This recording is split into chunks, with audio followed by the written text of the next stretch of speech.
Welcome everyone to Neverwinter on PC.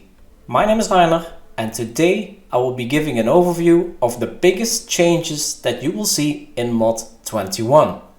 If you enjoyed this video, please leave a like, and if you would like to see more informational videos about Neverwinter, hit subscribe button.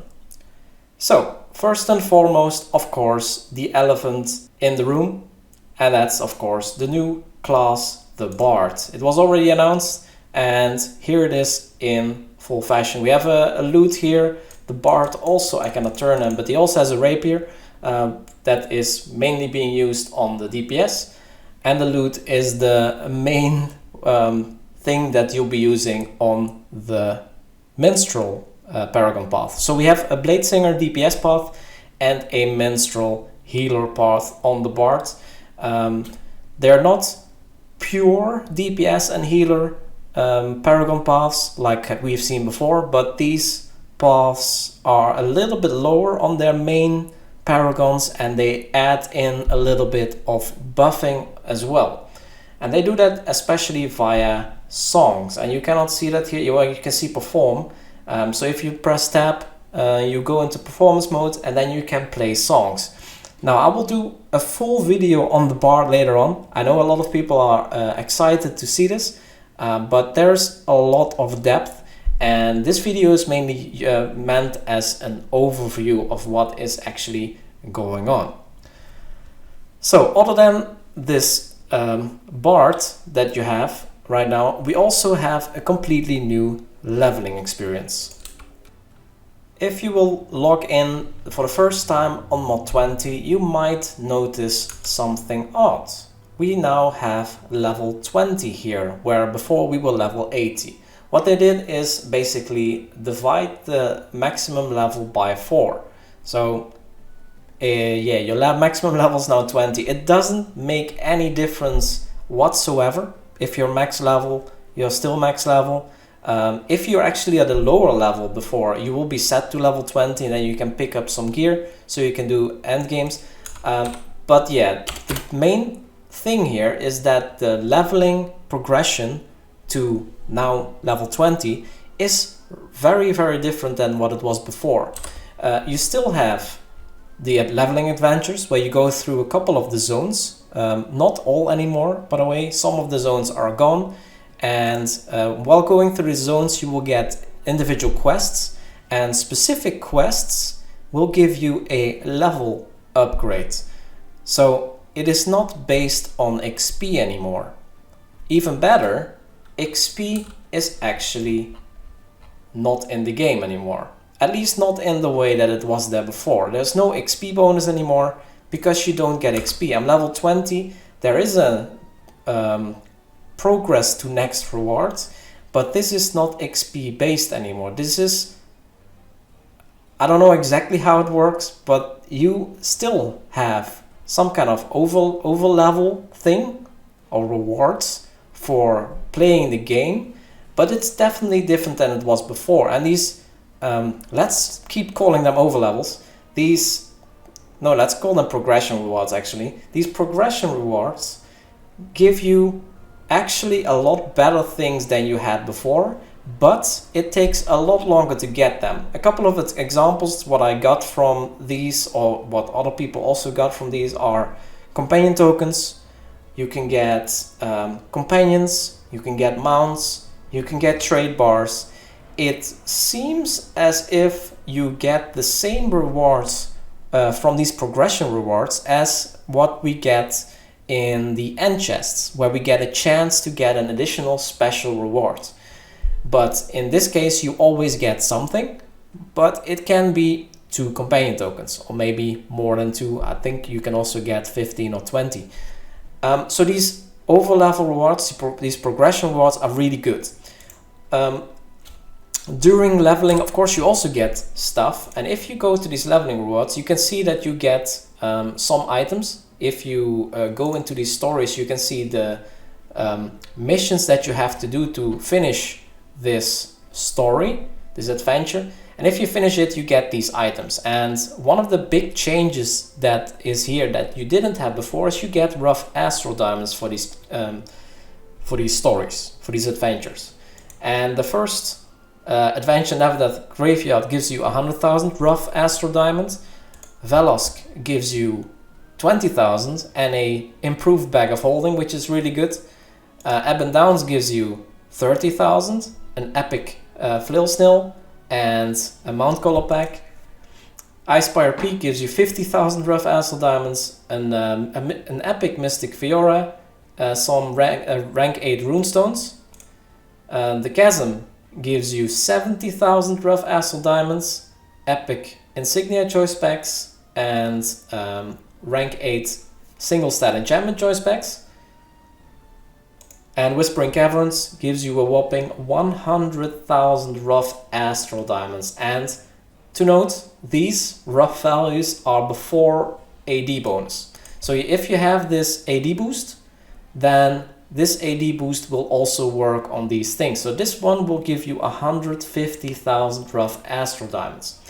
Now, I've done these quests a couple of, let's say 2 times in total maybe. And it takes about 10-11 hours to get through these as a new character. If you're already buffed up because your character already has mythic mounts, mythic companions and that stuff, you might be able to tune that down even more. How much exactly, I don't know, but yeah, you can get through this pretty fast. So is it worth getting all these rough Astral Diamonds to farm this? Because you can get these rewards for every character. Well, if you count 10 hours, and this is in total 280,000, including the AD bonus, which you don't have on a new character, it would be 420, but let's say 280. 280,000 rough AD in 10 hours is 28,000 per hour. It doesn't really,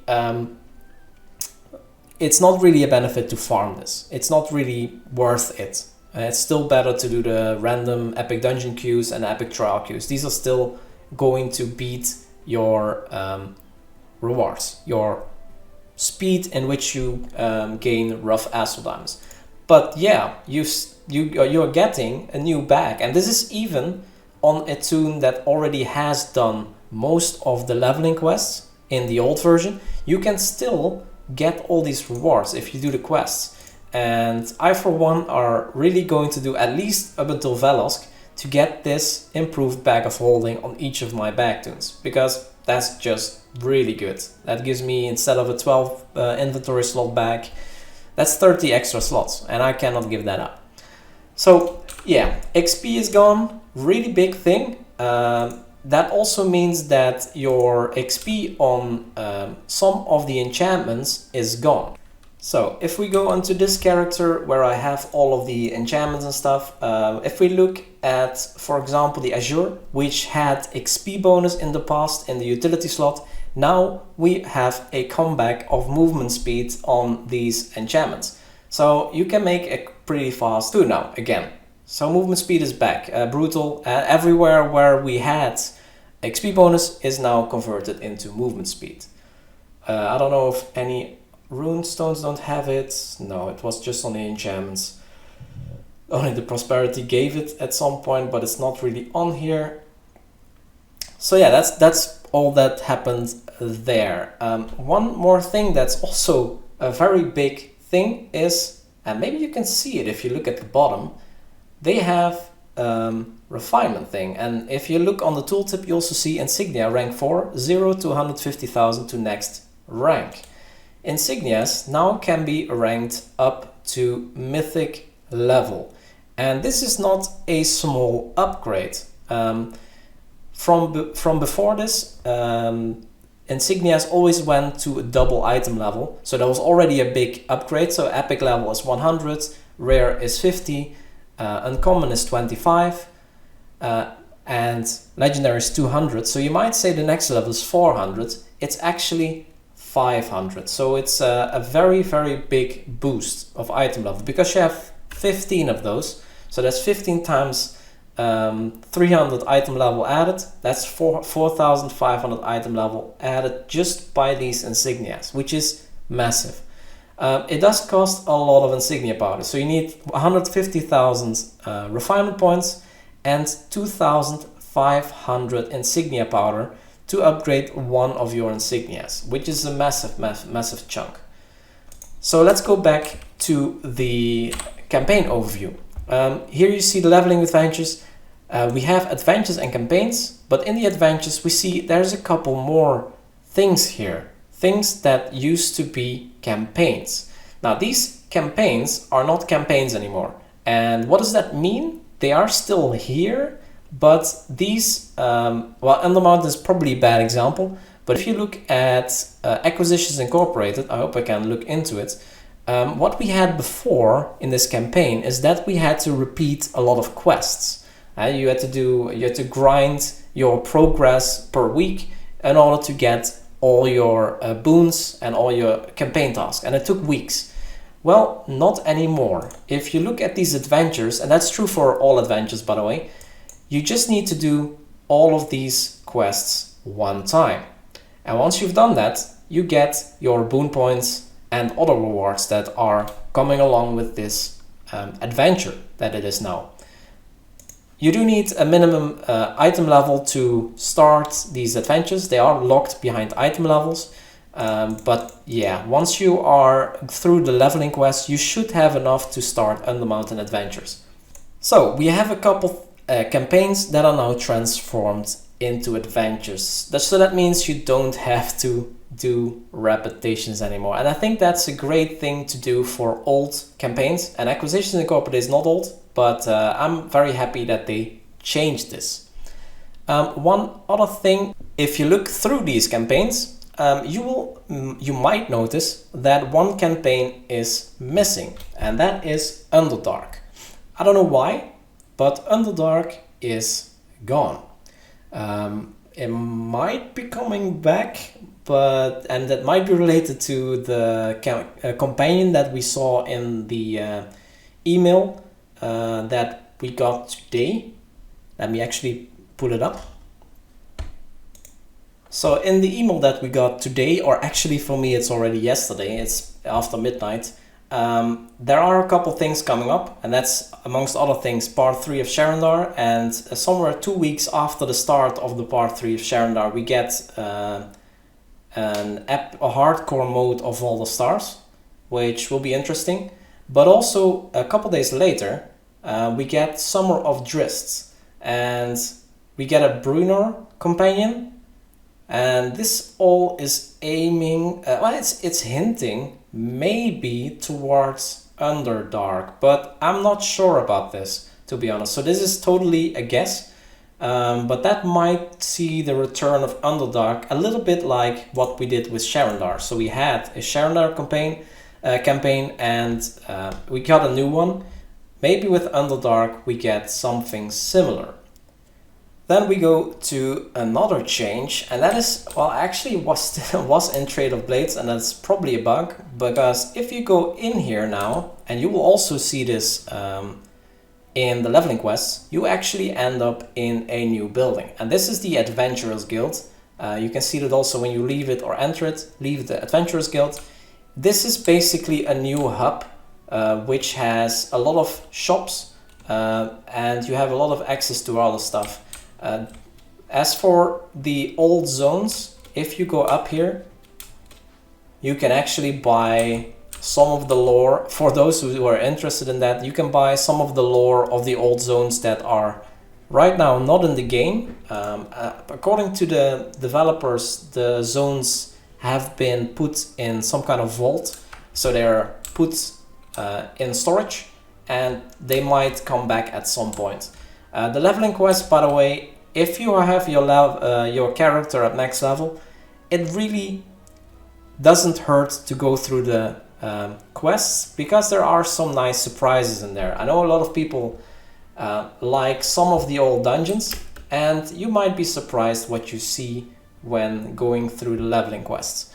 One other thing that is in here, I hope I can get in here, I cannot. But we have a new training area, which I will show in a later video. But in that training area you can do a couple of things.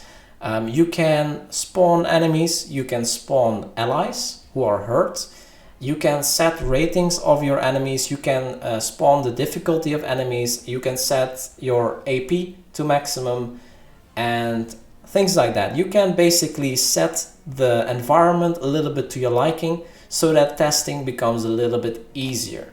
It's not completely what I would have liked from it, but it's better than what we had before. Now we actually have enemies that fight back. And if you prefer the dummies, there are still dummies in other places, not in Trade of Blades of course, but there are still dummies in other places if that's what you prefer.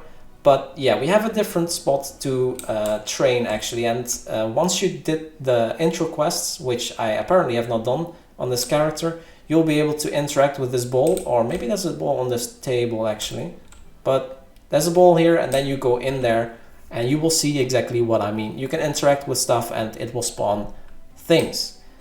From what I know, those are the biggest things that have changed. There are a couple other small things like old gear. Some of the old gear has gotten an item level upgrade that was also mentioned in the frequently asked questions that was released today.